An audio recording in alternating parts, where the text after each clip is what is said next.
¿Cuál es el papel que nosotros jugamos en la profecía? Es más importante, porque el apóstol Pedro dice, quiero que abran conmigo la Biblia allí, el primer pasaje que vamos a leer está en Pedro, para que vean ustedes cuál es el objetivo de la profecía.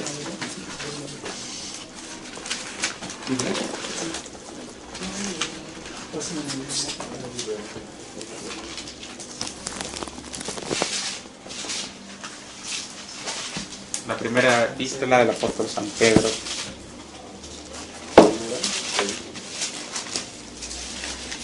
Segunda de Pedro, perdón, el capítulo 1 y el versículo 19.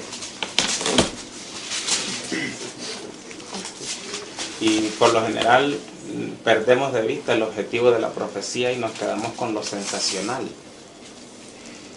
Y el objetivo de la profecía es clarísimo en este versículo y es lo que quizá quiero hablarles esta noche a la luz de la vida pública de Jesús. El versículo 19 dice: tenemos también la palabra profética más segura, a la cual hacéis bien en estar atentos, como a una antorcha que alumbra en lugar oscuro. Escuchen bien.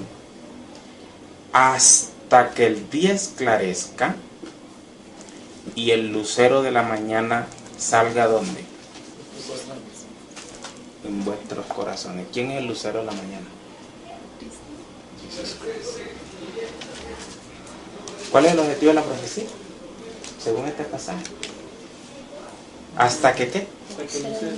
Hasta que el lucero nazca en el corazón. Ese es el objetivo número uno de la profecía. Si yo me quedo nada más con los eventos históricos, los eventos presentes, los eventos futuros y los eventos sensacionales y los movimientos de uno y otro, y el lucero no nace, estoy perdiendo el tiempo. No sé si me pueden comprender eso. Yo no estoy diciendo que no es importante los eventos futuros, los eventos en el tiempo y los macroeventos a nivel de imperios, reinos y naciones. Pero eso no significa nada si nosotros no sabemos en qué punto está mi vida en la profecía y si yo no tengo la certeza que el lucero ha nacido. ¿Ok? El lucero tiene que nacer. ¿Y qué se necesita para que el lucero pueda nacer? Ok, ese es el centro, ese debería ser el centro de nuestro estudio profético.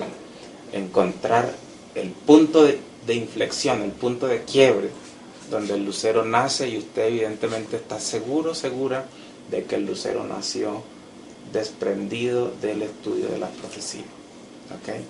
Ahora, les decía que la vida de Cristo fue una profecía en sí misma de los eventos futuros, de los eventos finales por los cuales su pueblo tiene que pasar. Y quiero que estén muy atentos porque tenemos muchas citas bíblicas y algunas del espíritu de profecía que quiero compartir con ustedes. Y vamos a remitirnos a Apocalipsis, porque Apocalipsis 17 nos da un principio.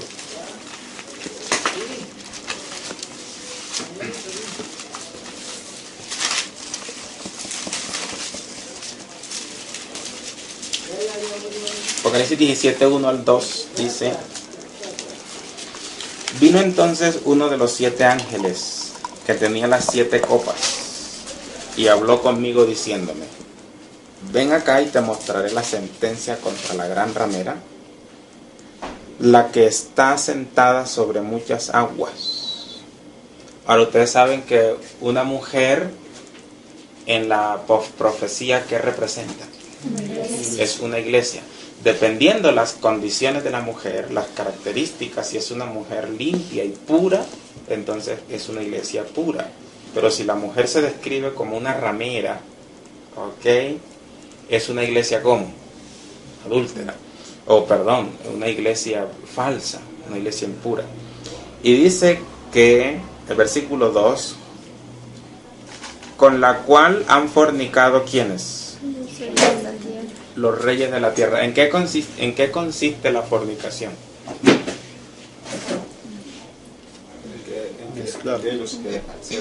En la mezcla entre el poder civil, que son las que aquí lo representa quienes, los reyes de la tierra, emparentan ¿con quién?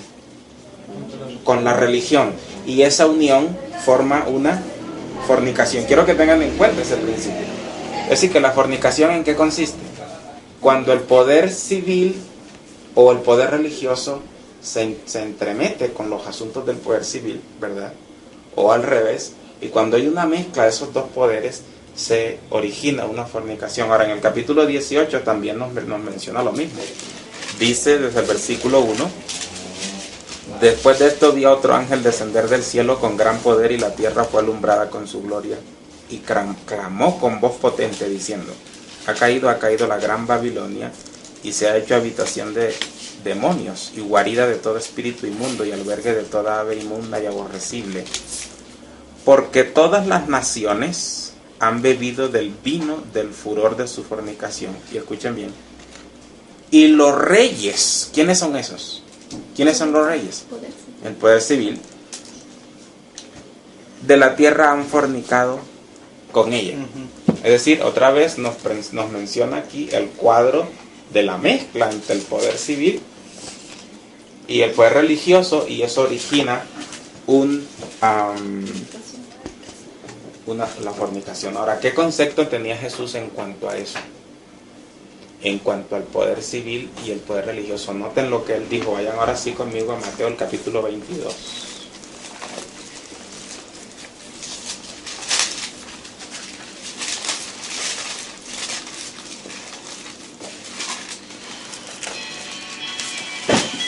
Capítulo 22 de Mateo. Vamos a leer desde el versículo 15 hasta el 21. Entonces se fueron los fariseos y consultaron cómo sorprenderle en alguna palabra. Y le enviaron los discípulos de ellos con los herodianos diciendo: maestro, sabemos que eres amante de la verdad y que enseñas con verdad el camino de Dios, y que no te cuidas de nadie, porque no miras la apariencia de los hombres. Dinos, qué hipócritas, ¿no? Pero bueno, aquí van con una pregunta. Dinos, ¿es lícito dar tributos a César o no? ¿Quién es César? ¿Quién era César? El emperador civil, el emperador de Roma, el poder civil. ¿Y Jesús qué dijo? Pero Jesús, conociendo la malicia de ellos, les dijo: ¿por qué me tentáis, hipócritas? Mostradme la moneda del tributo. Y ellos le presentaron un denario. Entonces les dijo: ¿de quién es esta imagen y la inscripción? Le respondieron: de César. Y él les dijo: dad pues a César lo que es de César, y a Dios lo que es de Dios. ¿Cuántos poderes reconoció Jesús? El de Dios y el de César. ¿Mezcló el asunto?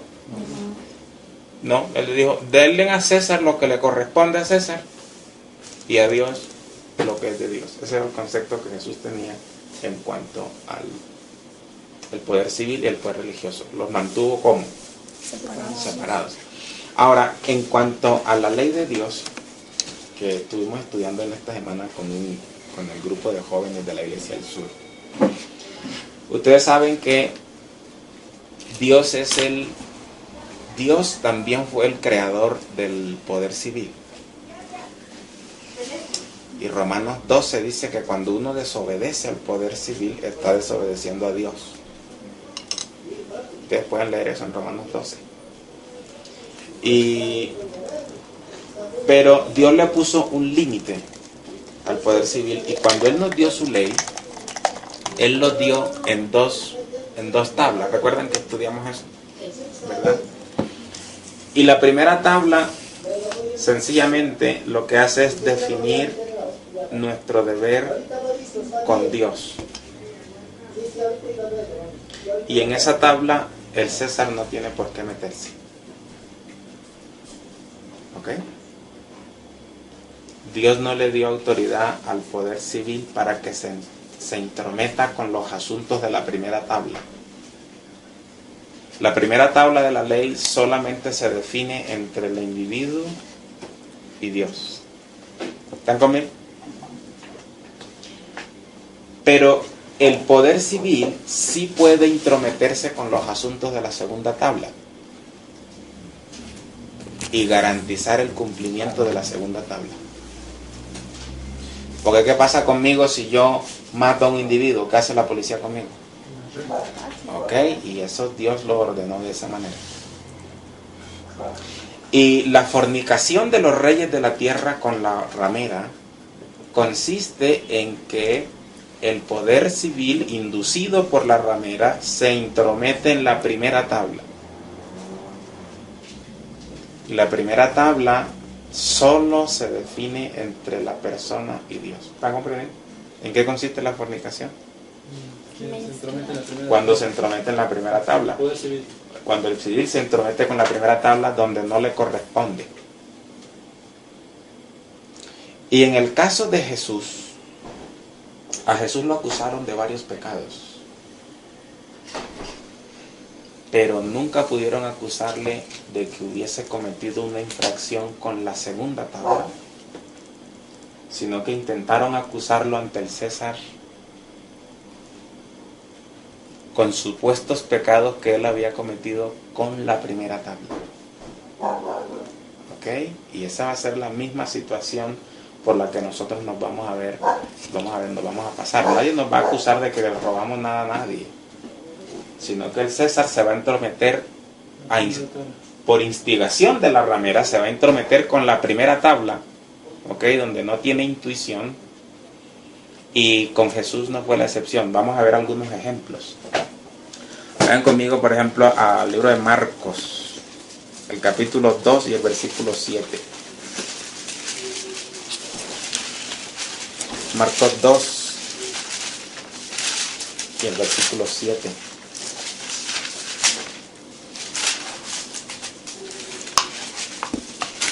Y aquí está la historia cuando Jesús sana a un paralítico y después le dice: tus pecados te son perdonados.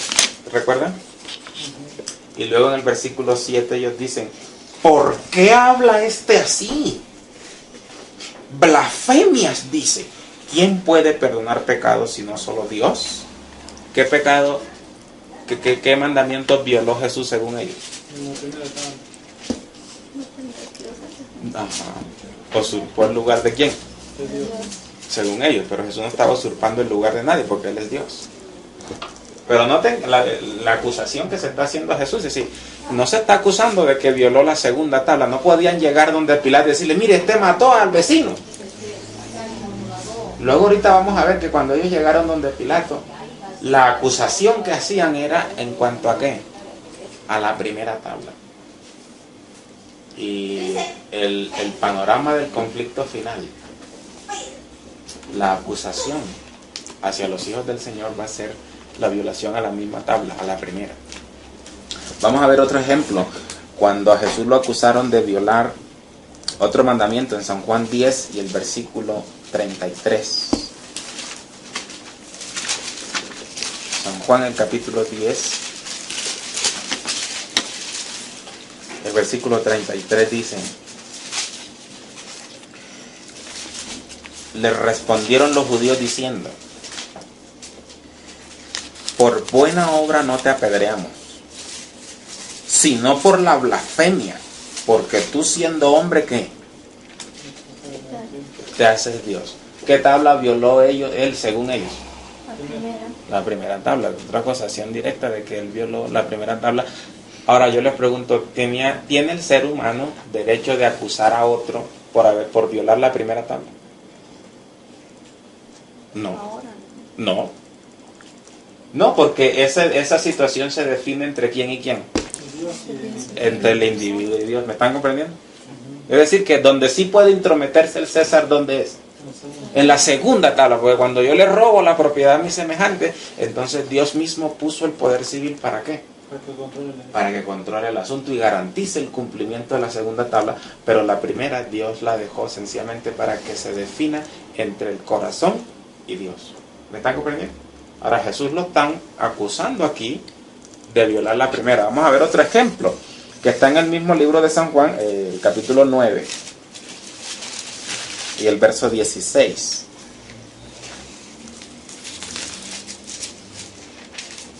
San Juan 9 y el verso 16. Entonces algunos de los fariseos decían: ese hombre no procede de Dios. ¿Y por qué llegaron a esa conclusión? Porque no guarda que el día de reposo. ¿Ok? Así que, ¿qué mandamiento está quebrantando él según ellos? ¿A qué tabla pertenece? Entonces eso es una acusación donde en realidad no corresponde, porque esa es una situación que se delibera entre el individuo y Dios. Y todos los pecados que a Jesús se le acusaron, por ejemplo, noten en el capítulo 5 del libro de Juan.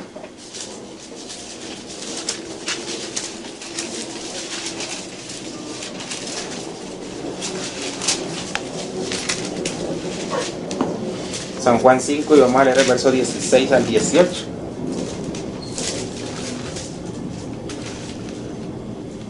Por esta causa los judíos perseguían a Jesús, y escuchen bien, procuraban matarle, porque hacía estas cosas, ¿cuándo? En el sábado. ¿Cuál era la razón por la que querían matarlo? Porque supuestamente ellos estaban violando ¿qué? El sábado, el cuarto mandamiento, la primera tabla, donde en realidad eso no es una causa para matar a alguien, aunque hubiese sido verdad. Porque ese es un asunto entre quién y quién. Ahora, ¿saben ustedes que el mayor enemigo de Jesús, y aquí ya vamos a entrar en materia, los mayores enemigos de Jesús no era el poder civil? Los mayores conflictos que Jesús tuvo fue con los religiosos de su época. Ellos fueron los que instaron a Roma a crucificar a Jesús.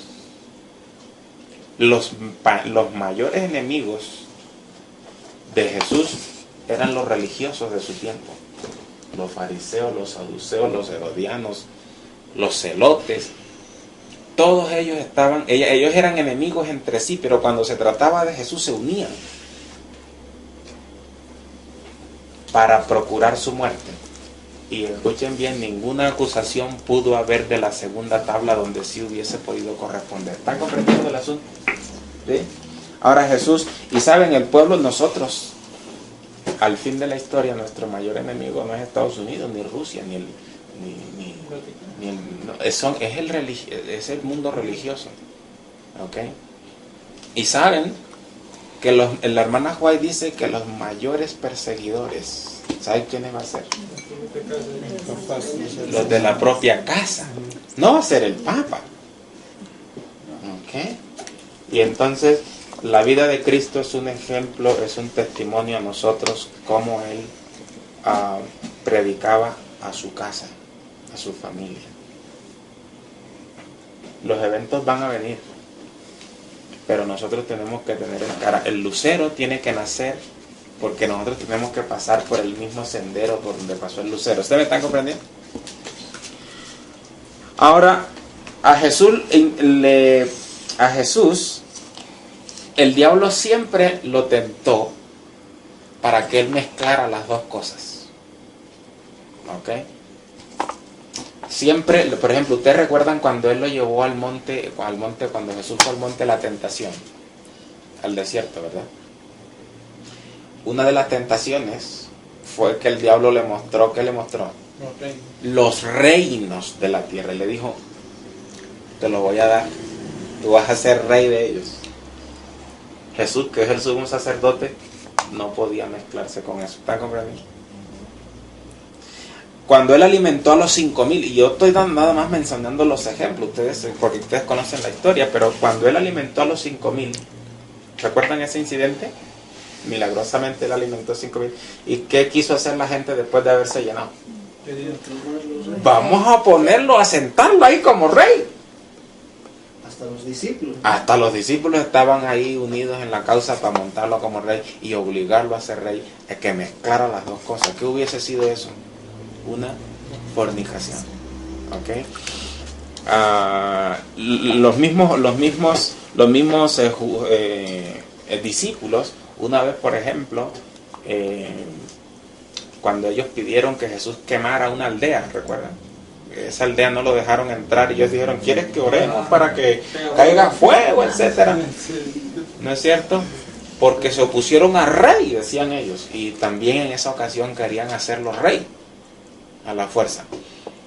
Inclusive cuando estaba en la cruz, el diablo todavía lo incitaba a que él bajara de la cruz y ejerciera el poder civil. Y ustedes saben la inscripción que había ahí, ¿no? El rey de los judíos. La gente le decía, bueno, pero si tú eres el rey, ¿qué? Desciende y toma tu trono, para que mezcles el asunto. Y Jesús nunca aceptó esa insinuación, porque Jesús tenía bien claro que al César lo que es de César y a Dios lo que es de Dios. Ahora, Jesús tenía otro concepto acerca del reino de Dios. Y quiero que abran conmigo la Biblia en Lucas. En el libro de Lucas, en el capítulo 17. Y esto es clave. Versos 20 al 21. Lucas 17, versículos 20 al 21. Preguntado por los fariseos, ¿cuándo había de venir el reino de Dios?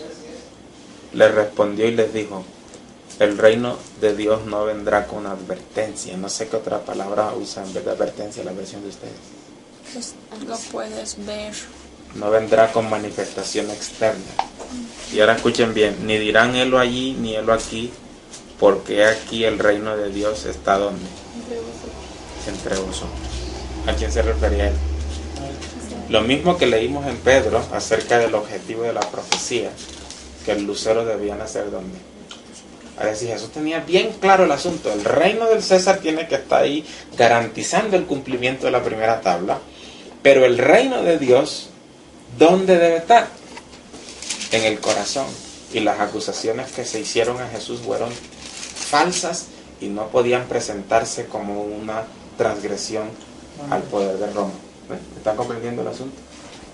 Bien, ahora, unos 6 meses antes de la muerte de Jesús, él resucitó a Lázaro, ¿verdad? Y vamos a entrar ya un poco en materia acerca de lo que planeaban los enemigos de Jesús. Vayan conmigo a San Juan 11. Porque lo que ellos temían, ¿saben? Lo que temían los judíos fue precisamente lo que les vino. Y aquí hay una profecía acerca de lo que ocurrirá al fin del tiempo con la liberación del pueblo de Dios, que se va a ver en angustia. Pero el espíritu de profecía dice que la gente va a decir lo mismo que dijeron aquí en San Juan 11 los fariseos. En el capítulo 11 de Juan, el verso 47 en adelante, dice, entonces los principales sacerdotes y los fariseos reunidos en concilio dijeron, ¿qué haremos? Porque este hombre hace muchas señales. Si le dejamos así, todos creerán en él.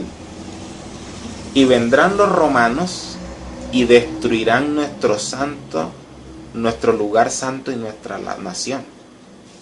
Así que es lo que ellos temían, decían, si lo dejamos así, que la gente siga creyendo en él, los romanos van a venir y van a destruir nuestra nación. Y el otro es lo que dice, entonces Caifás, uno de ellos, sumo sacerdote de aquel año, les dijo, vosotros no sabéis nada, ni pensáis que nos conviene que un hombre muera por el pueblo y no que toda la nación perezca. Y saben, el conflicto de los siglos dice que a esa misma conclusión va a llegar la gente al fin del tiempo. Dice, es mejor que unos poquitos fanáticos que están ahí mueran y no que todo el mundo se vea afectado por el problema de ellos.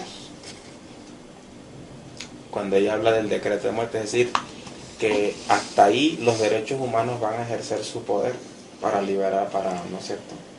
Porque se va a acusar a los pocos fieles, se los va a acusar de ser la causa de las plagas, la causa de los males. La ira de Dios está cayendo sobre la tierra porque hay un pequeño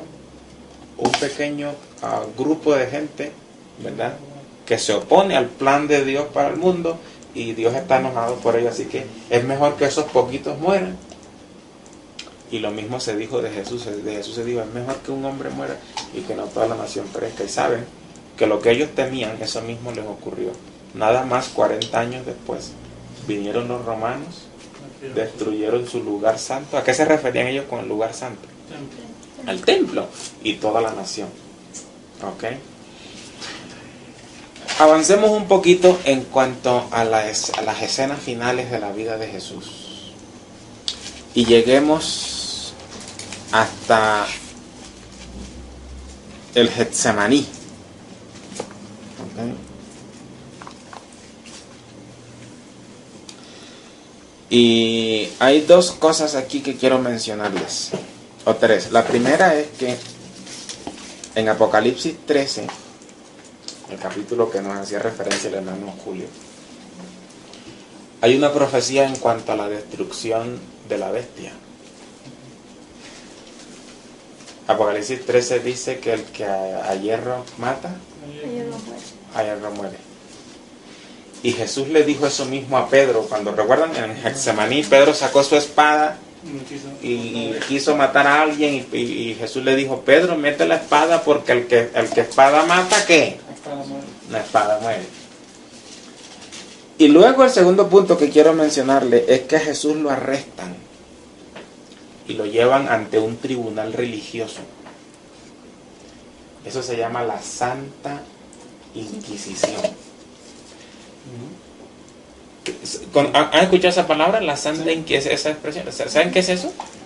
Entonces, en la Edad Media supieron qué fue la Santa Inquisición.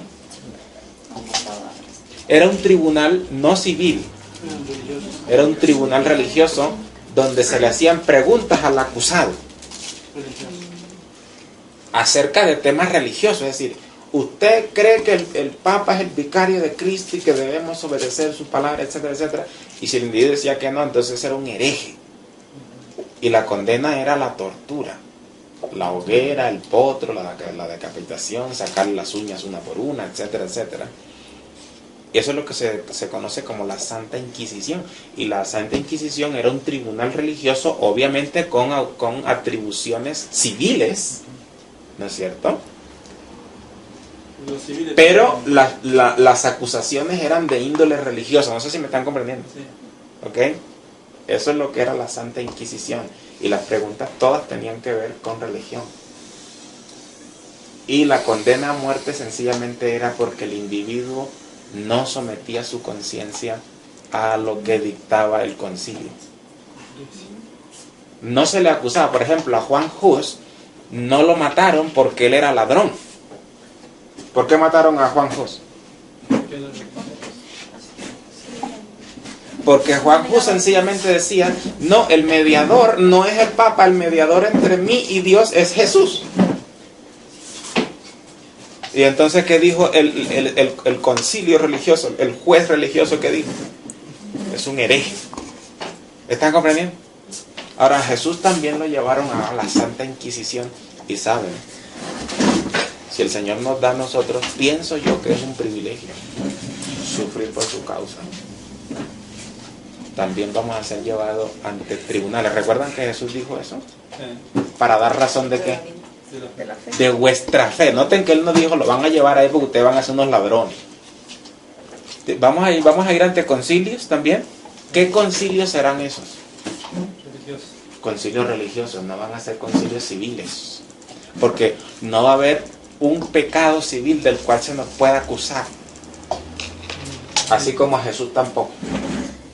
Ahora, quiero mencionarles que en ese concilio, en la Santa Inquisición, donde a Jesús se le llevó, se violaron todos los derechos de Jesús. Y eso es una profecía en cuanto a lo que ocurrirá con nosotros. En estos concilios, en estos juzgados, va a haber gente también del poder civil. Por supuesto. Porque el testimonio que se va a dar ahí es justamente para ellos, para los que... Y todo el mundo que está presente. Obviamente la Santa Inquisición tenía atribuciones y poderes civiles dadas por el Estado. Pero el tribunal era religioso y las preguntas eran todas direccionadas, orientadas en temas religiosos. Estaba el... Carlos V. Estaba el, ¿cómo se llama? Que gobernaba siempre, ¿no? Estaba presente en el... Con Lutero también, ¿no? Claro. Los reyes, habían autoridades, Alemania y demás. Pero el asunto era religioso. Pero el asunto era religioso. Ahora vamos a ver cuáles fueron los derechos de Jesús que fueron violados.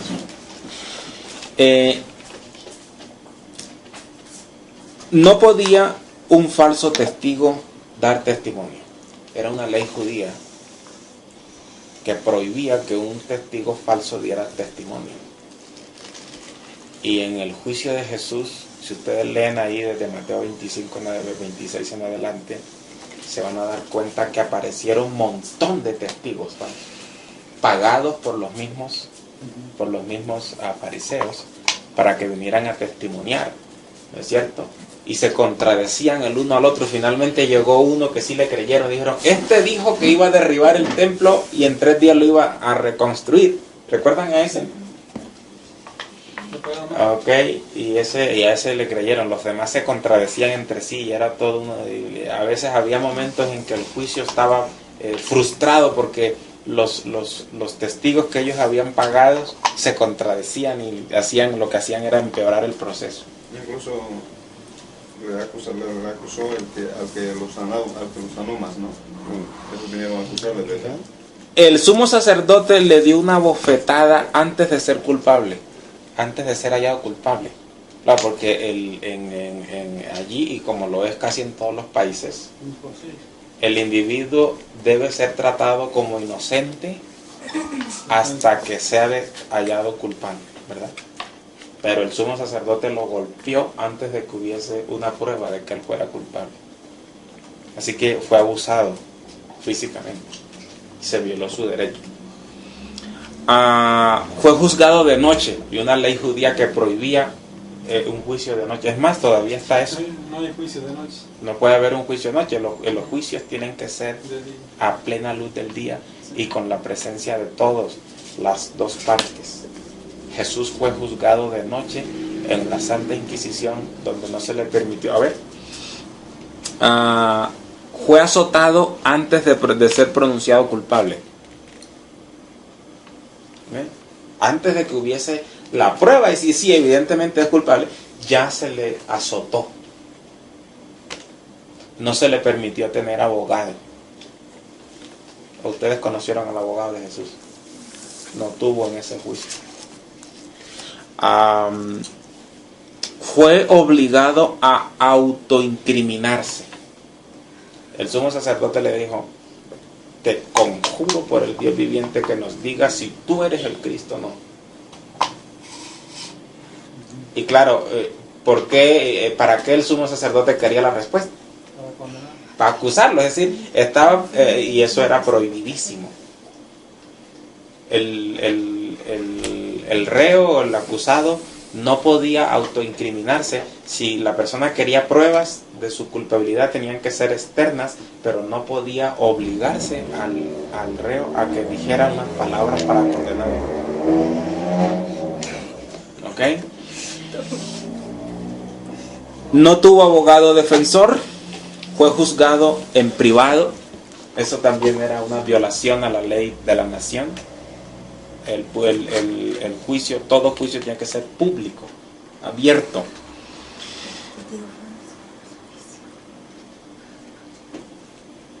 No se podía hacer un juicio ni viernes, ni sábado, ni en día de fiesta. Hasta ahora en Israel no se hace un juicio ni viernes, ni sábado, ni día de fiesta. Y Jesús fue acusado, se le hizo el juicio el viernes, y además de eso era día de fiesta. ¿Recuerdan? Que fue una ley de la nación que también es decir, se están violando, se están pisoteando todos los derechos de Jesús. Y una sentencia, escuchen bien, y esto todavía ocurre en Israel, una sentencia no podía ejecutarse sino 3 días después Sí, aunque el individuo fuera condenado a muerte, no se podía matar ese mismo día, sino 3 días después, por si acaso aparecía un defensor o alguna otra prueba de que no fue así. Eso todavía existe. En el caso de Jesús, se dio la sentencia en la madrugada y a las 9 de la mañana ya se ejecutó. Y esto lo hicieron los judíos justamente así rápido, porque sabían que el pueblo iba a reaccionar, porque preguntaron después, ¿no? ¿Dónde Ajá, ¿y está qué pasó? Jesús? ¿Dónde está Jesús? Y sabían que si lo hacían en público, de acuerdo a esta ley, pues podían Iban a quedar perder. inocente, ¿no? Y los iba a hacer algo contra ellos mismos. Ahora, en tiempos de Jesús habían varias denominaciones, ya les mencioné algunas. Estaban los fariseos, los saduceos, los herodianos, los celotes. ¿Recuerdan a ellos? La Biblia menciona a ellos. Ellos tenían pugnas entre sí, pero cuando se trató de matar a Jesús, se unieron. ¿Eso cómo se llama? Ecumenismo. ¿Han oído esa palabra? ¿Saben lo que eso significa? Mormones, evangélicos, testigos, todo. Hasta la iglesia adventista está ahí. Es una unión por una causa. Ok. Y aunque hay diferencias fundamentales en eso, entre ellos, tienen una unión en común. Y van a ser los peores enemigos del pueblo de Dios, así como los peores enemigos de Jesús no fue Roma. Ustedes notan hasta aquí qué papel ha jugado Roma. Nada. ¿Quiénes son los peores enemigos? Los de la misma casa. En el capítulo 26 de Mateo, vayan conmigo ahí, porque esto es clave. Jesús fue sentenciado a muerte por un tribunal religioso, por la Santa Inquisición. Mateo 26 desde el versículo 59.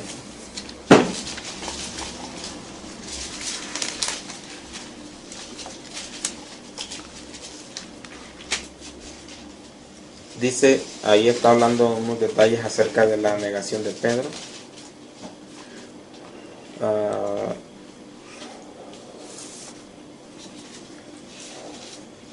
Desde el versículo 59, sí, hasta el 64. Dice el 59. Y los principales sacerdotes y los ancianos y todo el concilio buscaban falso testimonio contra Jesús. ¿Para qué? Para entregarle a la muerte. Y no lo hallaron, aunque muchos falsos testigos se presentaban. Pero al fin vinieron 2 testigos falsos que dijeron: este dijo, puedo derribar el templo de Dios y en 3 días reedificarlo. Y levantándose el sumo sacerdote le dijo: ¿no respondes nada? ¿Qué testifican estos contra ti? Mas Jesús callaba. Entonces el sumo sacerdote le dijo: te conjuro por el Dios viviente que nos digas si tú eres el Cristo, el Hijo de Dios. Jesús dijo: tú lo has dicho, y además os digo que desde ahora veréis al Hijo del Hombre sentado a la diestra de Dios y viniendo en las nubes de los cielos. Entonces el sumo sacerdote rasgó su vestidura. Eso fue otro delito. Ha blasfemado. ¿Qué más necesidad tenemos de testigo? He aquí ahora mismo habéis oído su blasfemia. ¿Qué os parece? Y respondieron ellos. ¿Qué fue lo que respondieron? Es digno de qué. ¿Quién lo condenó a muerte? Un tribunal religioso. Al final de la historia, Apocalipsis 17 y 18 nos muestra que va a haber fornicación, porque la mujer se va a intrometer con los asuntos civiles, y el conflicto de los siglos dice que los tribunales que nos van a emplazar van a ser tribunales religiosos, obviamente investidos de poder civil, y en eso consiste la fornicación. Y la Apocalipsis 18 dice: con ella han fornicado ¿cuántos reyes de la tierra? Todos los reyes de la tierra. Así que los eventos finales de la vida de Jesús son una predicción de los eventos finales de su pueblo. Y cuando nuestro peor enemigo son internos, no externos, no el poder civil. ¿Ok? Ahora, ellos tenían el poder religioso no podía ejecutar la sentencia. Ahora tenían un problema. Ellos ya habían sentenciado a Jesús a muerte, pero tenían un problema. Ellos no podían ejecutar la sentencia. ¿Quién podía ejecutar la sentencia? Así que ellos ahora tenían que llevar a Jesús al poder civil y tenían un problema porque no podían acusar a Jesús de ningún delito acerca de la segunda tabla. ¿Ok? De la segunda, por lo que le importaba a Pilato en realidad, ¿qué era? La segunda tabla. La segunda. Ahora, si ellos dicen, bueno, mira, aquí encontramos a un individuo que violó el día de reposo. ¿Qué pasa? Bueno, noten porque él llegó, vamos a leer los pasajes. Porque en el capítulo de Mateo, en Mateo 27,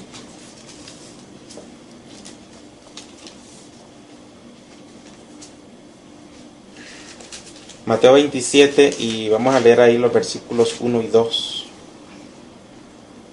Venida la mañana, todos los principales sacerdotes y los ancianos del pueblo entraron en consejo contra Jesús para entregarle a muerte. Y le llevaron atado y le entregaron a Poncio Pilato, el gobernador. Ahora, pero tenían un problema, porque ellos no podían decirle a Pilato, mira, pasa que perdonó un pecado a un paralítico. Porque ¿qué hubiera dicho Pilato? Bueno, pero ese es un loco, déjenlo. ¿Qué tiene que ver eso conmigo o con Roma? Porque lo que le interesaba a Pilato era saber si el individuo había violado alguna ley civil, alguna ley romana. Pero las acusaciones, ¿cómo eran? Por ejemplo, vamos a ver las acusaciones. Vamos ahora a San Juan 18. San Juan 18. Para que ustedes vean el carácter de las acusaciones que ellos hacían. Versículos 30 y 31. San Juan 18, los versículos 30 y 31.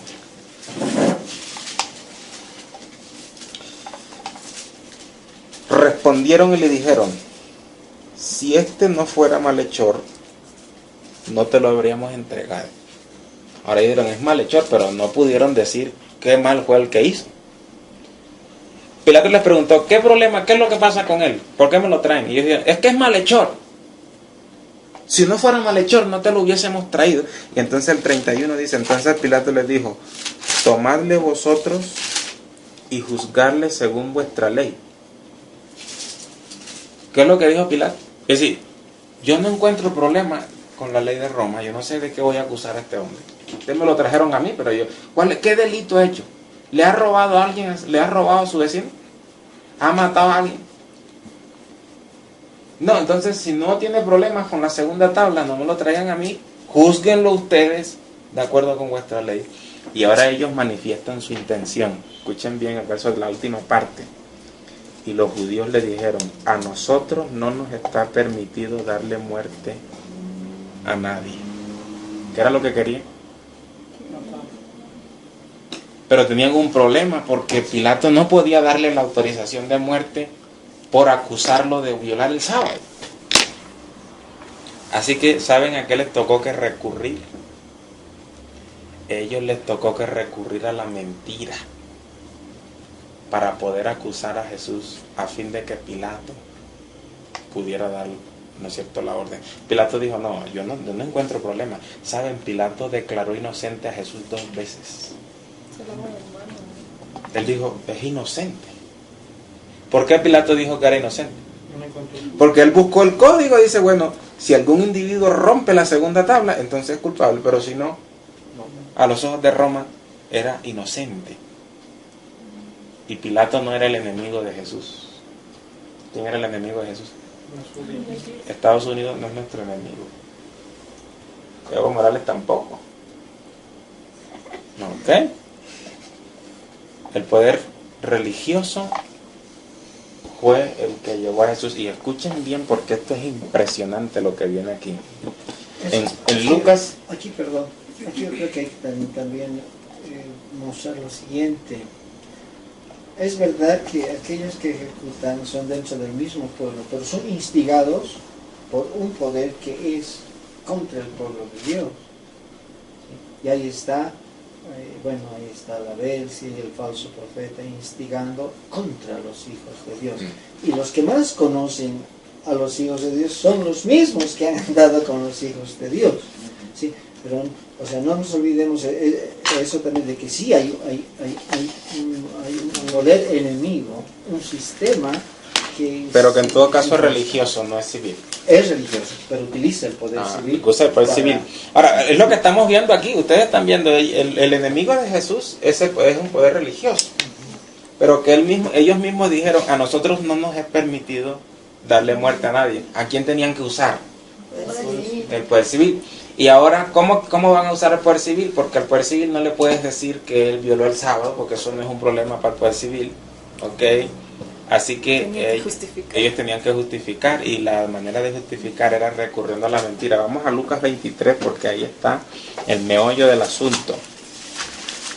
En Lucas 23 y el versículo 2.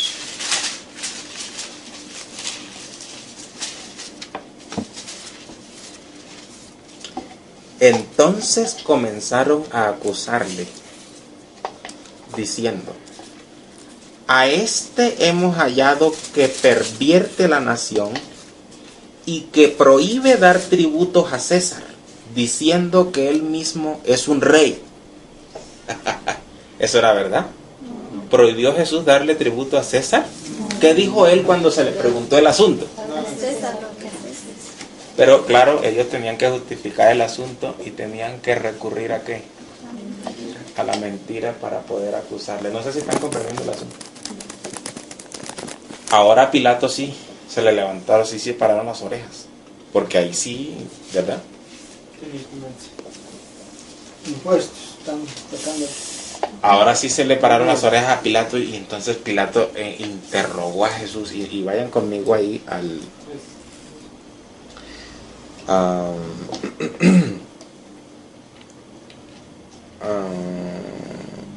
sí, en el mismo capítulo 3, el versículo 3. Entonces Pilato dijo: ¿eres tú rey de los judíos? Te estás proclamando rey en lugar de César. Ahí sí hay un problema. No, y si estás prohibiendo lo del tributo, y si tú mismo declaras que tú eres un rey, entonces ahí sí tengo que intrometerme yo en el asunto. Pero ahora noten que en el libro de Juan nos da un panorama un poco más claro acerca de la interrogación de Pilato en el capítulo 18. El Evangelio según San Juan, el capítulo 18.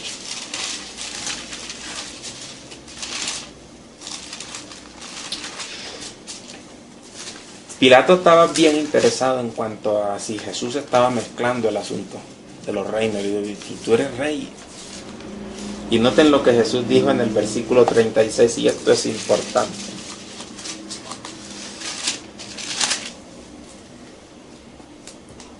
Respondiendo después de la interrogación de Pilato, Pilato le dijo: bueno, ¿qué es lo que pasa? ¿Es verdad esto que estoy escuchando?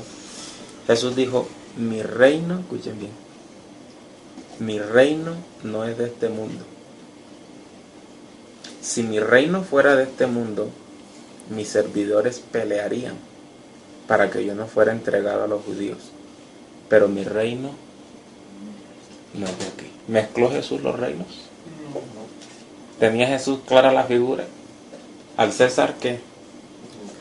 Lo que es de César, y a Dios lo que es de Dios. ¿Dónde estaba el reino de Dios? ¿Dónde debería estar? ¿O dónde tiene que estar? En el corazón. ¿Ok? Hay un principio clave ahí. Jesús dijo: mi reino no es de este mundo. Si mi reino fuera de este mundo, los míos pelearan. Quiere decir que la pelea no es parte del reino de Dios.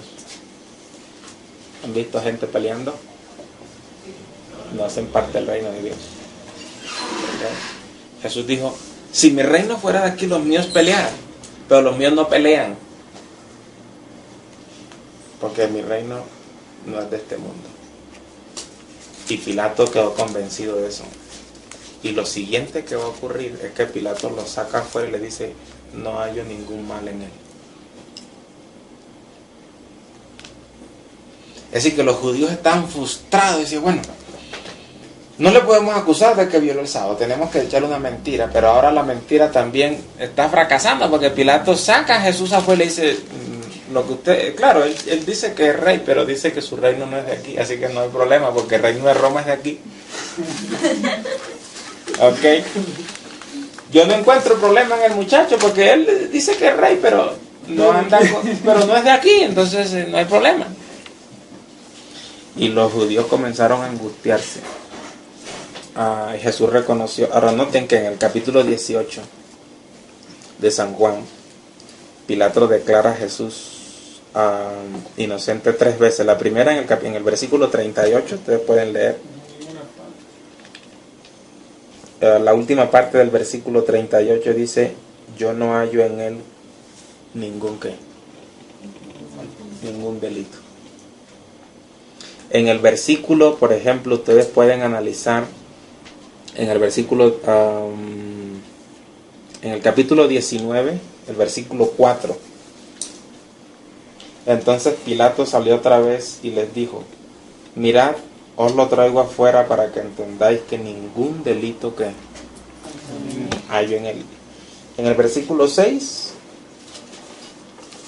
dice, cuando le vieron los principales sacerdotes y alguaciles, dieron voces diciendo, crucifícale, crucifícale. Pilato les dijo, tomadle y crucificadle vosotros. Porque ¿qué?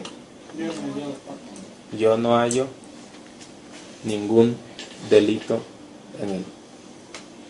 Así que el poder civil declaró a Jesús 3 veces inocente. Y los fariseos estaban ahora atormentados, preocupados. ¿Qué vamos a hacer?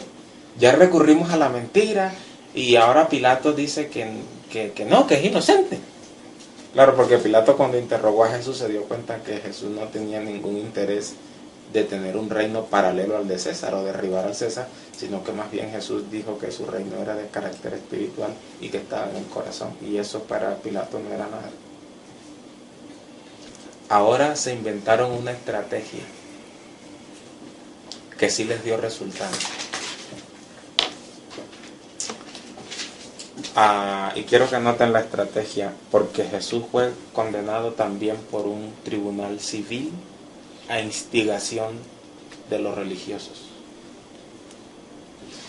Y nota en el capítulo 19 y en el versículo 7.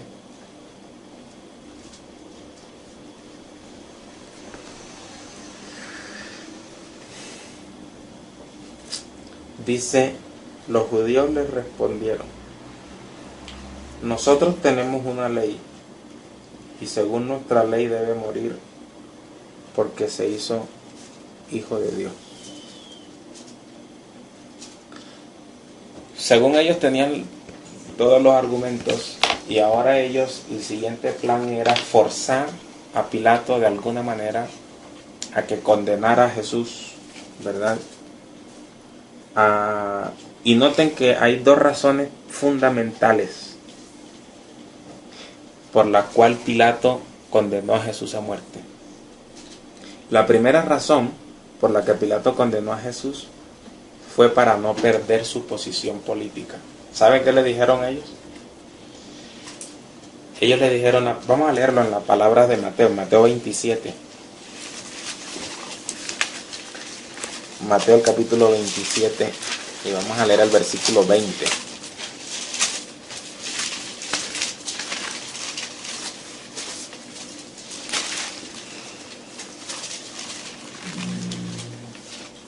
Perdón, la primera está en San Juan. Dejen un dedito ahí en Mateo. San Juan 19, el versículo 12.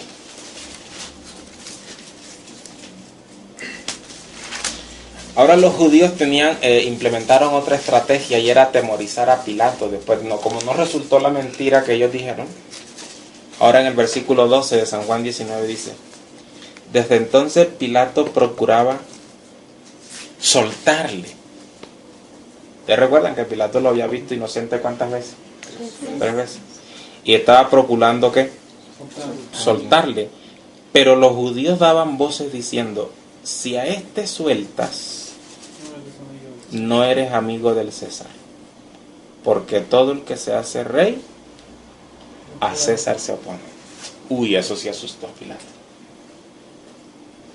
Y uy, me van a acusar entonces ante el César de que yo soy amigo de los traidores. Dijeron, si tú sueltas a este, no eres amigo de César. Temor de perder el cargo, Y él dijo, uy, ahí me van a sacar de la gobernación. Y no solamente que me van a sacar de la gobernación, sino que posiblemente me pueden colgar a mí. ¿Ok? Y entonces el tribunal religioso atemorizó al poder civil para que pudiera ejecutar la sentencia. Y una segunda razón por la que Pilato entregó a Jesús o condenó a Jesús fue porque los ministros religiosos influyeron en la multitud para que gritasen. Es decir, Pilato tenía una presión terrible, porque los fariseos comenzaron a pagarle a la gente para que gritara ahí en la puerta de la gobernación, para pedir la crucifícale, y eso era una locura tremenda. Ustedes pueden verlo, eso sí está en Mateo 27:20.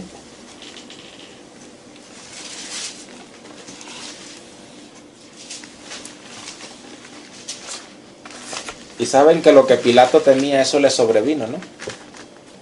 Ustedes saben que después de la resurrección de Jesús, lo que inmediatamente ocurrió después fue la destitución de Pilato. César del puesto. ¿Pero por qué? Por lo que siguió después de eso, por los conflictos que habían en Jerusalén que él no pudo controlar. Y el espíritu de profecía menciona que lo que él temía, eso mismo le vino. Pero bueno, en Mateo 27:20 está el detalle. Pero los principales sacerdotes y los ancianos persuadieron a la multitud para que pidiesen a Barrabás y que Jesús fuera muerto. ¿Quién persuadió a la multitud? Y el espíritu de profecía dice que no fue una persuasión nada más de palabra, ¿verdad? Se le siguiera poniendo. como a Judas. Para que gritaran, para que hicieran presión. Porque Y le gritaran a Pilato, pila que te vamos a denunciar ante el César si es que no van a hacer lo que debes esa hacer. es la última esperanza de Pilato. Claro, lo de la situación de Barrabás, él dijo, bueno, este personaje que es tan malo, ante el otro que yo veo que es inocente, pues yo creo que ahí van a darse cuenta, ¿no? ¿Cuál de los dos le suelto? ¿Y qué decían los fariseos? Que tengan que Barrabás, a ver, 20 pesos, grita Barrabás. ¿Qué? Y la gente gritaba y la presión era tremenda. Pilato estaba entre dos presiones. Entre la presión muy tremenda. Tomar una decisión. Entre la conciencia, y ustedes saben que inclusive su esposa vino movida, pues no, me mandó la cartita y le dijo no tengan nada que ver, y él se lavó las manos y hizo de todo. Pero finalmente En la declaración de Judas, cuando están llevando los sacerdotes a Cristo ante Pilato, le dice, este es inocente. El mismo Judas dice, aquí está su plata. Aquí está. Y tira, y eso escucha Pilato, ¿no? Está ahí, escucha. tremendo. Ahora noten lo que vienen, queridos jóvenes, porque aquí está una profecía, las más dolorosas. Lo que hizo el pueblo de Dios. Lo que hizo el pueblo de Dios después de que Jesús fue condenado. Y es lo que va a ocurrir ahora y tristemente hasta con nuestra amada iglesia. En San Juan 19 hay una declaración muy, muy dura que ellos dijeron desde el versículo 13.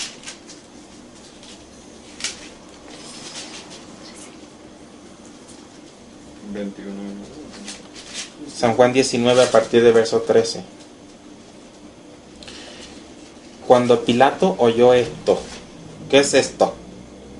Lo que dijo en el versículo 12, ¿no? Si sueltas a este, te opones ¿a quién? A César.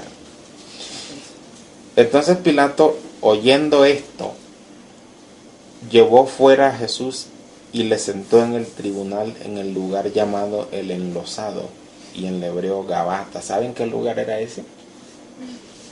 El del culpable. Ok, Pilato condenó a Jesús. Era la preparación de la Pascua, y como la hora sexta, entonces dijo a los judíos: he aquí vuestro rey. Pero ellos gritaron: ¡fuera, fuera, crucifícale! Pilato les dijo: ¿a vuestro rey he de crucificar? Respondieron los principales sacerdotes: ¿no tenemos más rey que quién? ¿Con quién se casaron? Wow. ¿Qué se llama eso? Fornicación. El pueblo de Dios también se casó con César. Y esa es una predicción de lo que viene. Ok. En vista de eso, queridos jóvenes, ahora, ¿qué debió ocurrir? ¿Qué debió ocurrir? Ahora, voy a mencionarle 2 puntos claves que son objeto de mi meditación.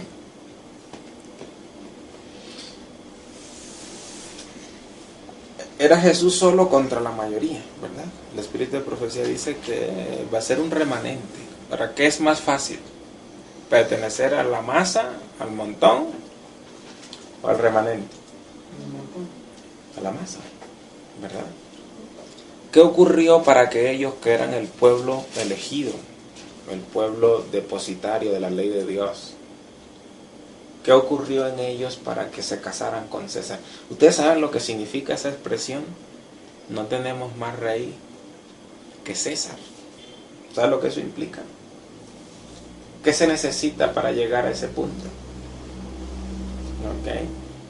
¿Qué es más fácil? ¿Que estemos entre los perseguidos o entre los perseguidores? Y si nosotros no nos hemos casado ahora con el Señor como persona, ¿verdad? Porque el matrimonio no se hace colectivamente. El matrimonio, eso se ejecuta entre cuántos seres, entre cuántas personas, entre 2 personas. Y esa boda con el Señor tiene que ser entre nosotros y Él ahora. Si no, como dijo Pedro, nosotros ahorita podemos autoengañarnos como Pedro y decir: no, yo no. Yo hasta la muerte voy por ti. Pero llegado el momento, lo más fácil es situarse del otro lado. Pedro no estaba casado con Jesús en ese momento. Y el pueblo de Dios que nunca quiso casarse con Jesús. Jesús vino para casarse con esa ciudad, con ese pueblo. Y ellos dijeron no. Y lo rechazaron por 3 años y medio, y finalmente ¿con quién se casaron? Con el César. ¿Ok? Y el espíritu de profecía dice, ahora Jesús se lo llama el esposo. A Jesús, bueno, y ahí tengo varios pasajes que por asunto del tiempo yo no les puedo leer ahora, pero Juan el Bautista dijo que Jesús era el esposo y que él estaba preparando todo para que la venida del esposo. Y el deseo de Dios era casarse con su pueblo, pero ellos rechazaron. Juan se llamó a sí mismo el amigo del esposo, ¿recuerdan eso? Y la apostasía nacional fue seguida por la ruina nacional. Y eso dice la hermana White que va a ocurrir con Estados Unidos, por ejemplo. En el conflicto de los siglos. Ahora, yo no estoy leyendo la cita del espíritu de profecía por asuntos del tiempo, pero yo sé que ustedes conocen, donde ella dice que cuando Estados Unidos se una con el papá y niegue sus principios, niegue los principios con los que nació, la libertad religiosa, ¿verdad? La independencia del poder. ¿Saben que los 2 cuernos que tiene la bestia de Apocalipsis 13, lo que representa es eso, ¿verdad? La libertad religiosa y el poder civil el poder civil y el poder religioso están separados. Cuando esa nación una eso, Y quiero darles un dato aquí, que ese sí es un punto importante en el que ustedes pueden, pero los movimientos, que no sé quién viajó y está allí, etcétera, que la luna, no. Cuando Estados Unidos cambie su constitución, ahí sí usted ahora preste la atención, porque la hermana White dice que después de la apostasía nacional, ahora, ¿qué puede considerarse como apostasía nacional? Cuando niegue los principios con lo que nació esa nación. Ella dice que después de la apostasía nacional viene la ruina nacional. Así que Estados Unidos va a caer también. Claro. Vamos a ver la caída de los Estados Unidos. Ese es el evento, las señales finales, ¿no? Y lo mismo ocurrió con los judíos. Después de que ellos, como nación, apostataron, vino la ruina nacional. Ustedes pueden verlo en Lucas 19.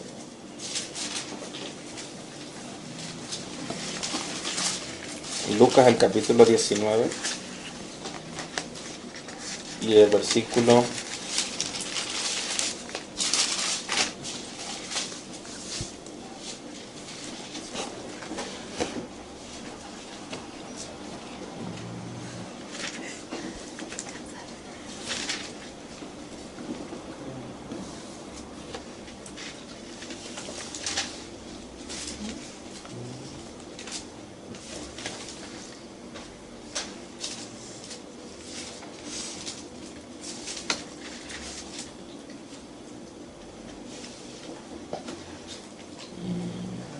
Bueno, se me escapa el versículo, no es la cita correcta. 21 va hablando de las señales de Jerusalén, de ejército. Exacto. 19:43, ¿no? Lucas 21. Que vendrán días sobre ti que tus enemigos... Exacto, no. Ese es el versículo.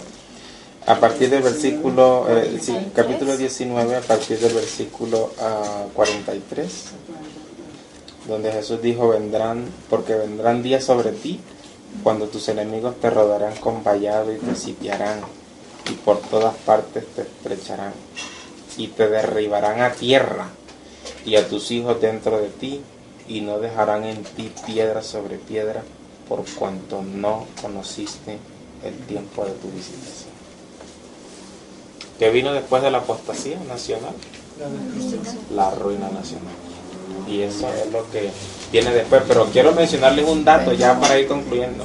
Eso no se refería a la iglesia, A la nación entera. porque no se hablaba del templo. A la nación entera, porque lo que ocurrió con el templo no solamente fue con el templo.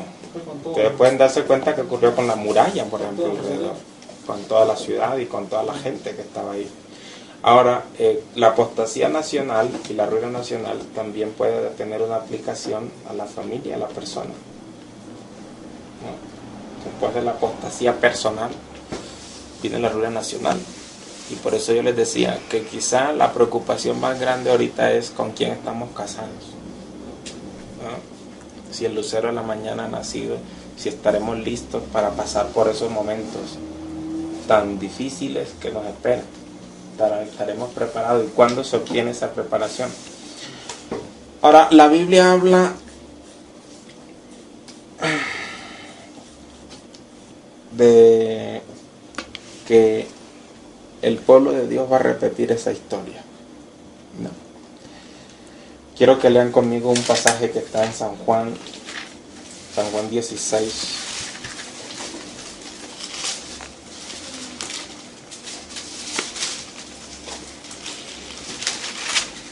San Juan 16 menciona que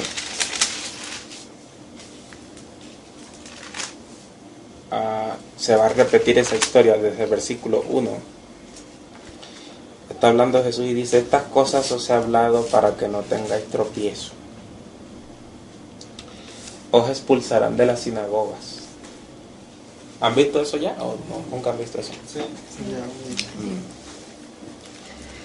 Y aún viene la hora cuando cualquiera que os mate pensará que rinde un servicio a Dios.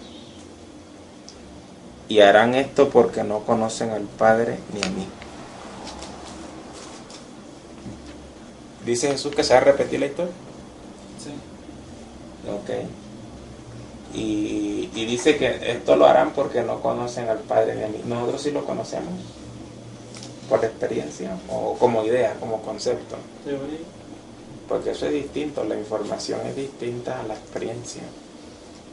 Y lo que el Señor la diferencia entre los perseguidos y los perseguidores es que los perseguidos conocen a Dios en experiencia.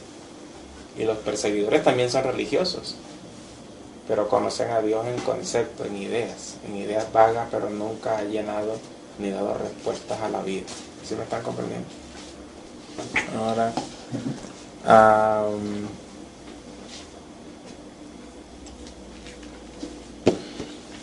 hay dos citas aquí, nada más las voy a mencionar. Está en el Conflicto de los Siglos, ustedes pueden leer la página 713, 714. Porque ahí menciona que así como los judíos usaron el poder civil para destruir a Jesús, ahí menciona que la Santa Inquisición del último tiempo va a usar el poder civil en contra de los hijos de Dios. Y nos esperan momentos difíciles. Nos esperan momentos donde se va a probar nuestra fe como los discípulos. Entonces los discípulos estaban felices con Jesús 3 años y medio andando por todos lados. Pero llegó el momento en que hubo una prueba decisiva para ellos. Uno lo vendió, el otro lo negó. ¿Y qué hicieron los demás? Se fueron todos oyendo. ¿Quién acompañó a Jesús en el momento? Cuando Jesús les dijo, velad y orad para que no entréis en tentación, ¿qué fue lo que ellos hicieron? Se pusieron a dormir y se aplazaron en la prueba. ¿Okay? Y la prueba de nosotros no va a ser diferente, va a ser en el crisol también. ¿Y eso qué necesita? Necesita una preparación tremenda de nuestra parte, necesita una fe robusta. ¿Y cómo puedo tener yo una fe tan robusta para que pase por toda esa prueba? ¿Okay? ¿Qué tengo que hacer ahora? ¿Ver bastante fútbol? ¿Creen que así fortalece mi fe? ¿Están seguros? ¿Qué tengo que hacer? Tengo que casarme de manera personal con Él. Por eso yo les digo, si la gente está pendiente de los eventos y las señales externas, yo sé que eso es importante, pero eso no es lo más importante. ¿Okay? Lo más importante es lo que está interno, lo que está ocurriendo conmigo ahora. ¿Cuáles son las oportunidades que Dios me está dando ahora para que yo me prepare a fin de llegar a un momento tan difícil? ¿Okay? Que el Señor les bendiga, queridos jóvenes, y no sé si lo que hemos visto ahora tiene alguna pregunta.